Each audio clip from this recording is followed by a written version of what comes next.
buenas a todos, soy Alba Lovera, directora de Mundo Viperino, emitiendo con ilusión desde Mundo Insólito Radio.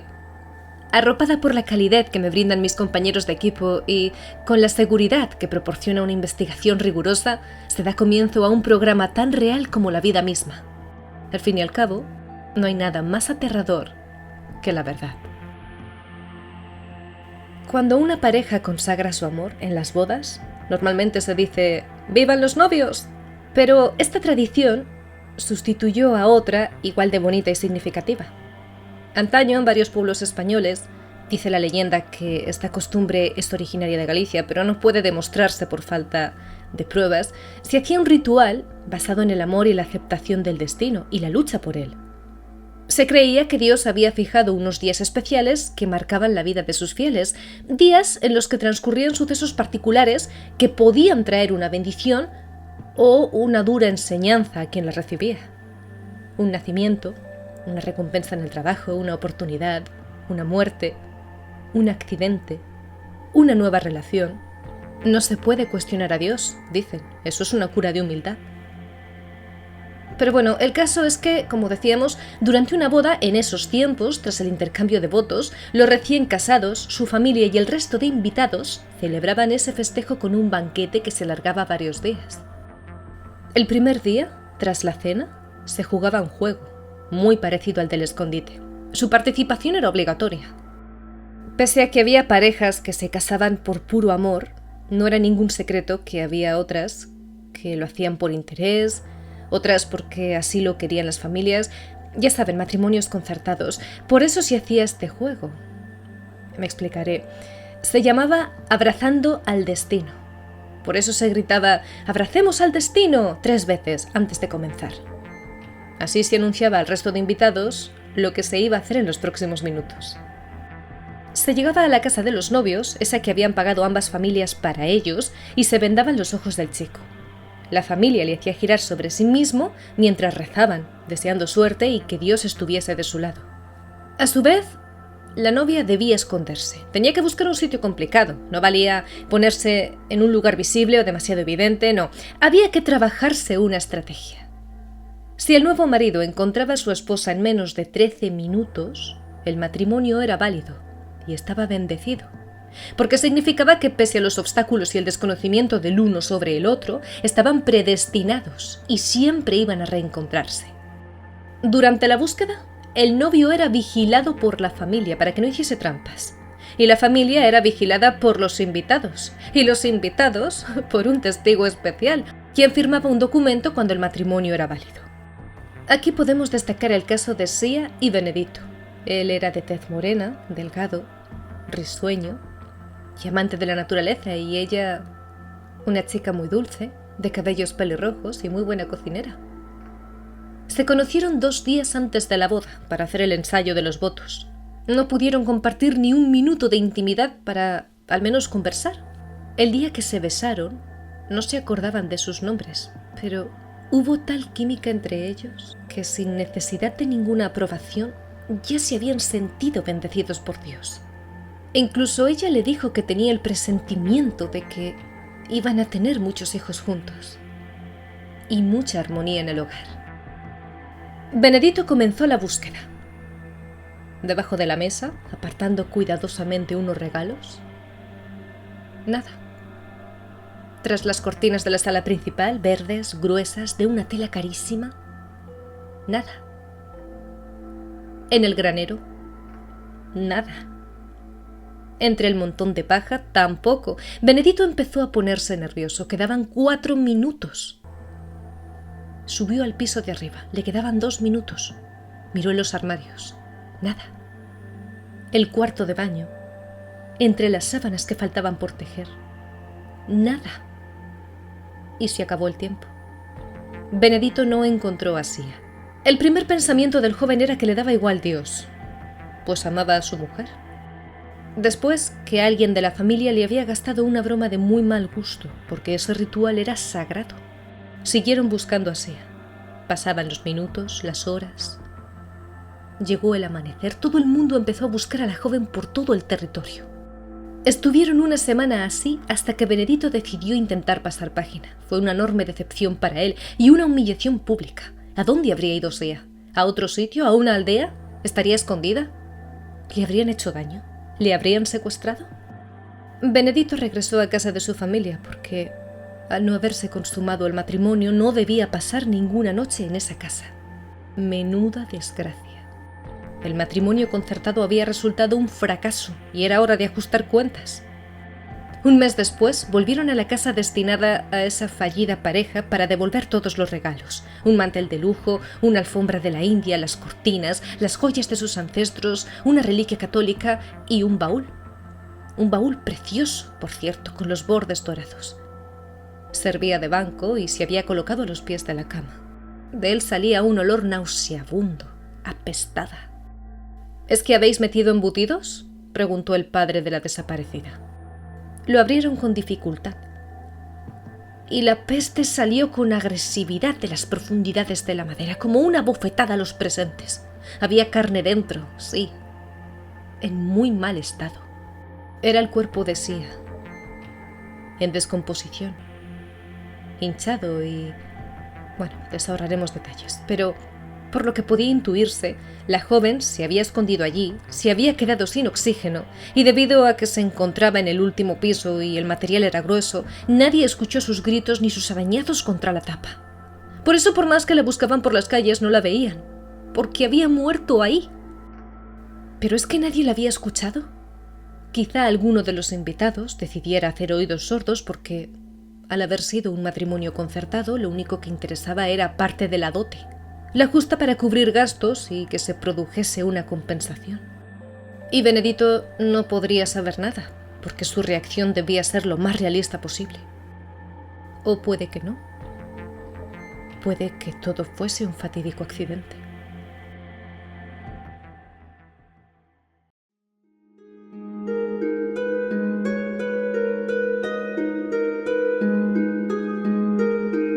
Tras un matrimonio hay muchas cosas. Un pacto social, un paso político, una unión bendecida por una divinidad, o varias divinidades, o todo esto a la vez. Y como tal, sus integrantes pueden amarse y respetarse, o no amarse pero sí tolerarse, o entrar en un juego sucio de muerte, dedicándose a destrozar al contrario. Es muy duro eso de tener al enemigo en nuestra propia casa. Muchos hombres matan a sus mujeres, y muchas mujeres matan a sus maridos. También hay niños que pagan lo que no deben. Al margen de esta pequeña historia de Benedito y Sia, existe algo que sí es verídico y está documentado: el agua tofana, exclusiva de mujeres, conocidas como las envenenadoras de Sicilia, muy famosas, tristemente. Se les conocía con el sobrenombre de tofana, las tofanas. La primera tofana, de cuya ejecución se tiene datos, murió en 1633, para que nos hagamos una idea de la época. La segunda, en 1651, y ella misma se jactó de estar en paz con el mundo, feliz, sin remordimiento alguno. El agua tofana llevaba... por razones lógicas no voy a dar los ingredientes aquí, lo siento, pero... se hacía con un compuesto de jugos de hierbas. Se llamaba agua porque era incoloro, inodoro e insípido, y los médicos no podían encontrar rastros de ella a la hora de hacer una autopsia o una revisión rápida. Limpia, clara y transparente como el agua, sí. La clientela de las tofanas estaba compuesta por mujeres, al menos generalmente. Mujeres que querían deshacerse de sus maridos, quienes supuestamente eran maltratadores, o porque... esas jóvenes no querían tener hijos o habían descubierto que su esposo las engañaba. Los hombres también compraban, pero más que por un mal matrimonio, porque tenían prisa en heredar y recurrían a la señora tofana para que les ayudase a enviar al otro mundo al familiar que se lo impedía. Todos los odios e inquinidades más repugnantes frecuentaban la casa de aquella mujer de Palermo. La inventora de aquella sustancia vendía el brebaje en pomitos, sin piedad, sin culpa, como un autómata, con toda la naturalidad que proporciona saber que con un único gesto podía morir alguien que quizá no había hecho nada malo.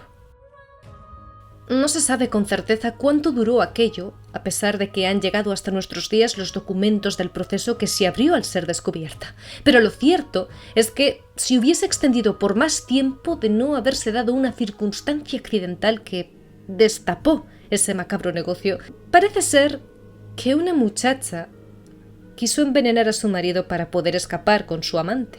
Tenía todo preparado. Echó el agua tofana en la ensalada del plato de su esposo, mezclándolo concienzudamente, añadió un poco de cordero al lado y puso la mesa. El marido, sin saber lo que se fraguaba contra él, en un momento que la esposa salió a la cocina, le cambió el plato por el suyo a modo de broma. Bueno, el caso es que la mujer se comió la ensalada envenenada, y aquello produjo un efecto no esperado. Al verse morir y al saber por el marido el cambio de las ensaladas, confesó su culpa, contando cómo y quién le había proporcionado el veneno. La vieja tofana fue detenida, lógicamente, y sometida a un intenso interrogatorio.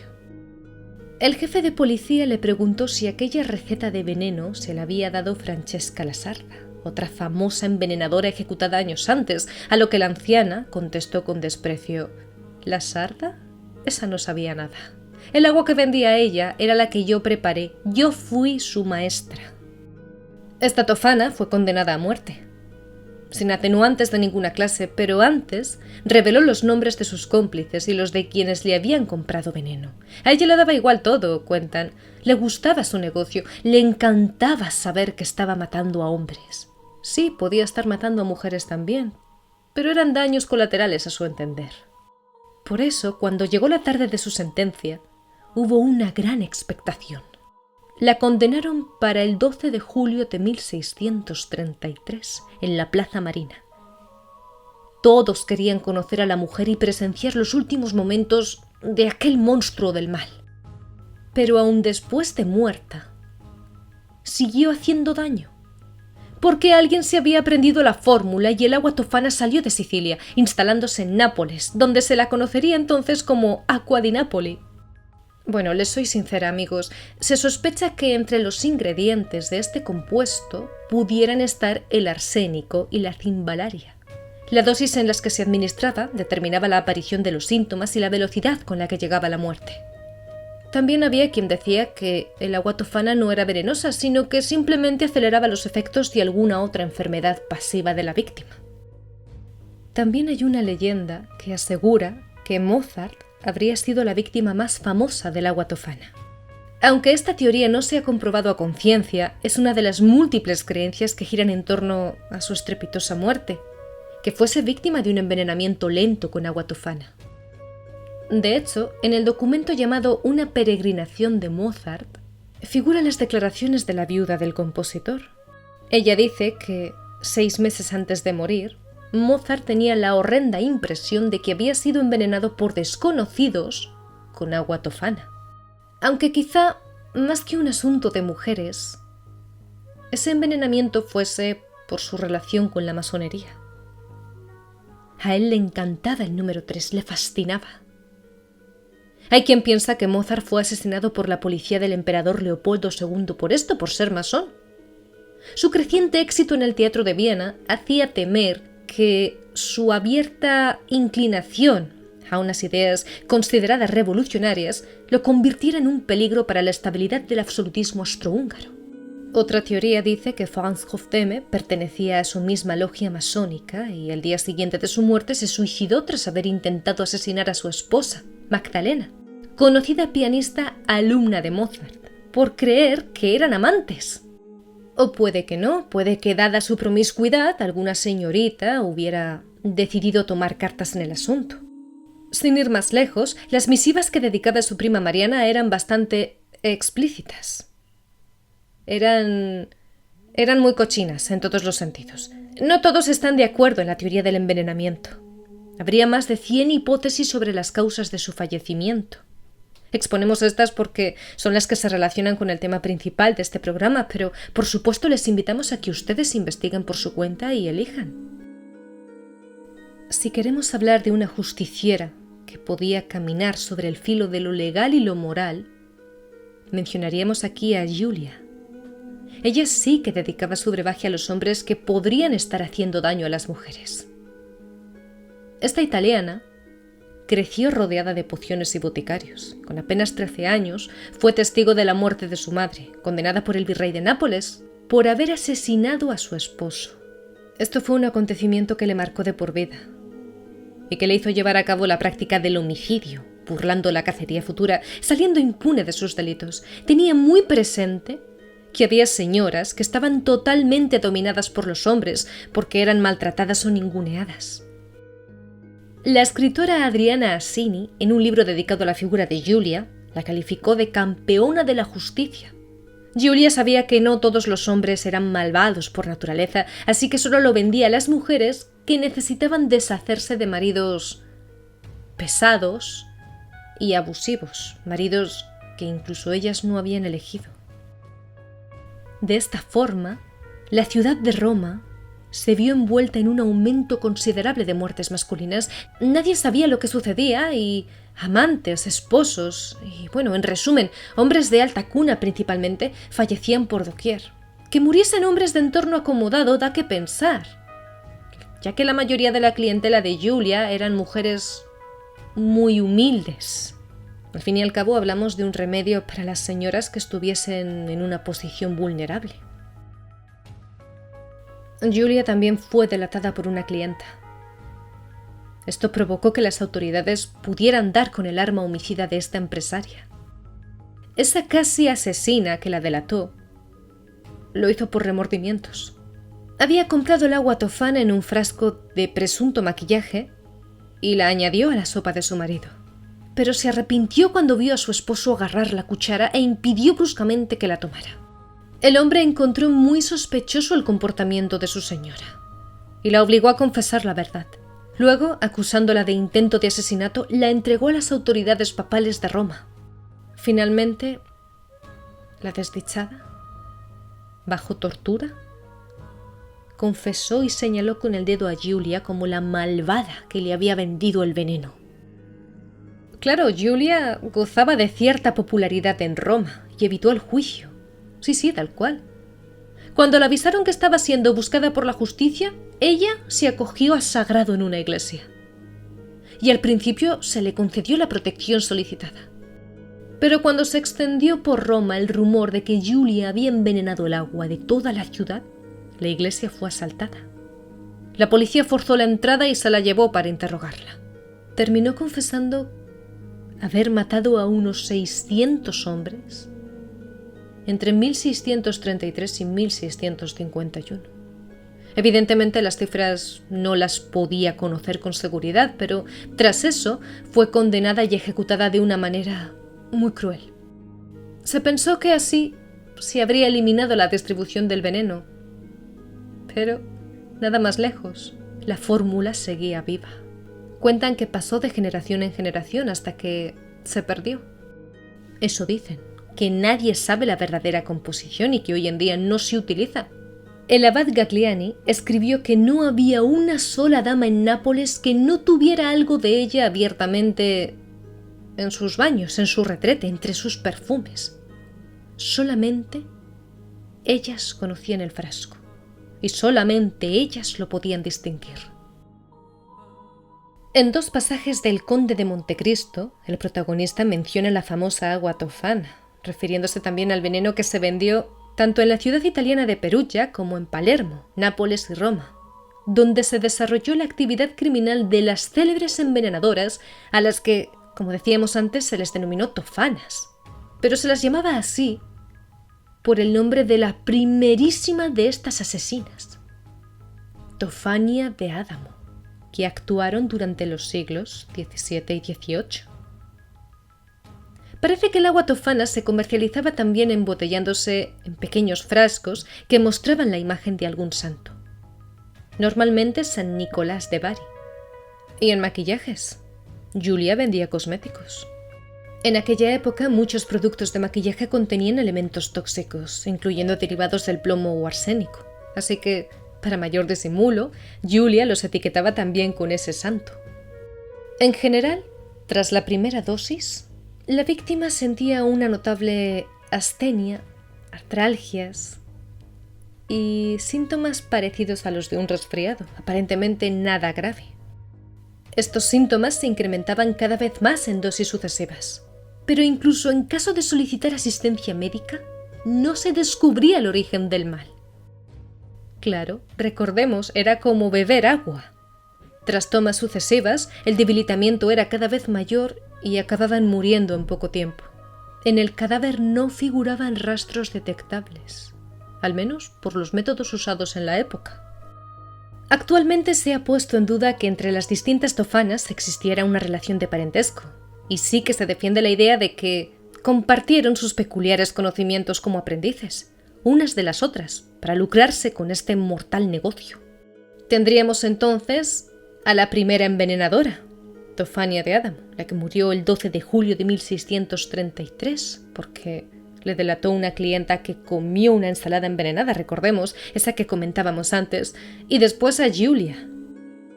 Más adelante encontramos a Giovanna, conocida como la vieja del vinagre.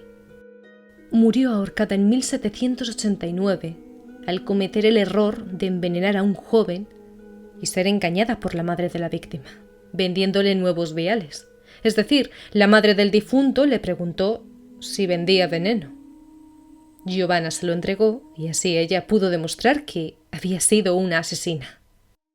Fíjense hasta qué punto el agua tofana era conocidísima y se extendió por todos los territorios, que llegó a Francia.